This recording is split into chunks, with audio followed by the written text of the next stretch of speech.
Buset, Tom Haye tampar sepak bola Indonesia dengan mengatakan secara substansi banyak tim di Super League mengulur waktu dengan berpura-pura cedera. Ini merusak permainan. Sebelum lebih jauh, jangan lupa tekan tombol like dan tombol subscribe. Apa yang dikatakan oleh Tom Haye tersebut pada dasarnya sudah sangat sering kita ulas. Bahkan sebelum pemain diaspora ramai-ramai bergabung ke klub Liga Indonesia, aku sudah menggarisbawahi bahwasanya yang menjadi persoalan selanjutnya bagi pemain-pemain diaspora kita yaitu intensitas ataupun effective flying time yang rendah seperti yang diutarakan persis oleh Tom Haye. For your information, menurut data secara keseluruhan di musim lalu, angka effective flying time dari 90 menit permainan sepak bola di pertandingan Liga Indonesia rata hanya 45 menit 22 detik. Sisanya ada yang pura-pura cedera. Ya, menciptakan drama lah.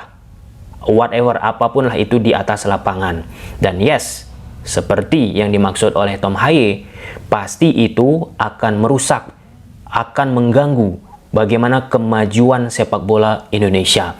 By the way, simak dulu video yang pernah kita ulas kaitan statement yang disampaikan oleh Tom Haye. Terkuak, Persija pecahkan rekor Liga Indonesia. PT LIB selaku operator sepak bola Indonesia mengeluarkan hasil yang mengejutkan. Pertandingan Barito Putra menghadapi Persija Jakarta menjadi pertandingan dengan efektif flying time tertinggi di Liga musim kemarin dengan total 62 menit 10 detik. Apa makna dari efektif flying time, Bang Tom? Main sepak bola dikasih waktu 90 menit. Dari 90 menit tersebut, seberapa banyak bola terus bergerak di atas lapangan? Kalau misalnya ada pelanggaran, kemudian terjadinya pergantian pemain, ada drama guling-guling di atas lapangan, maka tidak akan dihitung sebagai effective flying time. Untuk di Liga musim kemarin, pertandingan dengan EVT terendah yaitu pertandingan PSM Makassar menghadapi Persis Solo. Waktunya itu 28 menit 21 detik. Rata di pertandingan Liga Indonesia, waktu efektifnya itu 45 menit 22 detik. Oleh karenanya,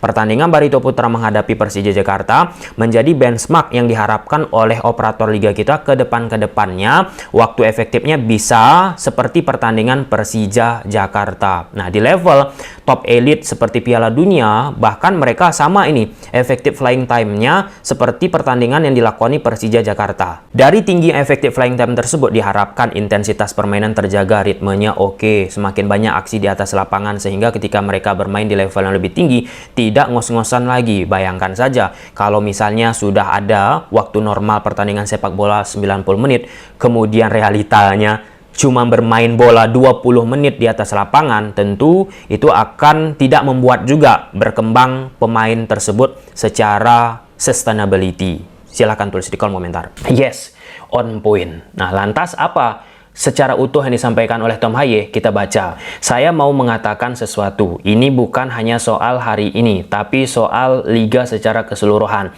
Hari ini bisa dilihat berapa lama injury time yang diberikan. Di babak kedua, berapa lama pertandingan terhenti. Tim yang unggul beberapa kali tergeletak di lapangan dan membuang-buang waktu. Mungkin kami kehilangan sekitar 20 menit di lapangan. Sebagai pemain, semua ingin bermain sepak bola dan memainkan pertandingan yang bagus. Namun, sekarang bukan hanya di sini, tapi juga di pertandingan lain. Ada pihak yang ingin merusak permainan. Saya rasa semua harus ikut mengembangkan sepak bola, termasuk wasit. Bisa dicek hari ini berapa lama waktu pertandingan benar-benar berjalan di babak kedua dan berapa lama injury time diberikan. Sebagai pemain, semua ingin bermain dan tidak mungkin bermain sepak bola seperti ini. Ada satu hal yang dimention oleh Tom Haye juga kaitan sama wasit. Ya, di sepak bola Indonesia, identity ya tak sedikit lah ya. Wasit-wasit kita pun dikit-dikit tiup peluit, sehingga pertandingan pun terhenti. Nah, dan membuat effective flying time pun akan tergerus. Nah, PR besar ini untuk I-League. PT LIB selaku operator sepak bola Indonesia kita, bagaimana caranya untuk bisa meningkatkan effective flying time yang disampaikan Tom Haye yang sering kita ulas.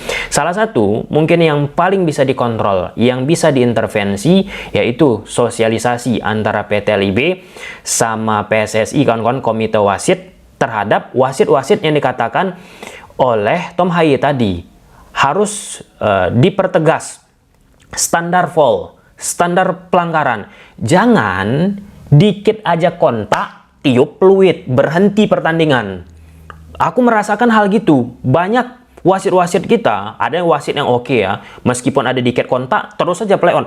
Banyak wasit-wasit di sepak bola Indonesia kita, dikit aja tersentuh, tiup peluit, berhenti pertandingan. Nah, kita lepaskan dulu lah faktor-faktor yang lain yang diutarakan oleh Tom Haye. Drama dari pemain kita yang pura-pura cedera. Ini kan udah 5, 6, 7 tahun, bahkan kalau kita bicara pukul, kawan-kawan, di 10-20 tahun, mungkin ada siklus seperti itu kita sering temukan. Sekarang kenapa viral istilah guling-guling? Karena kan media sosial semakin berkembang. Orang pun pasti menyoroti dan memberikan adjustment terhadap pemain ataupun klub yang suka melakukan pendekatan seperti itu. Nah, kalau kita bicara guling-guling, maka kan itu kaitan sama kultur pertandingan lagi, ataupun pemain tersebut lagi. Mentalitinya bagaimana? Nah, walaupun ada yang mengatakan, ya kan permainan sepak bola bang harus pintar-pintar juga. Yang penting kan ujungnya menang bang. Nggak perlu kita melihat ataupun menyenggol seperti yang disampaikan oleh Tom Haye lagi dan lagi. Jika kita bergelut dengan aspek seperti yang disampaikan Tom Haye, seperti yang aku sampaikan tadi, maka sepak bola Indonesia kita tidak akan maju, mutar-mutar aja.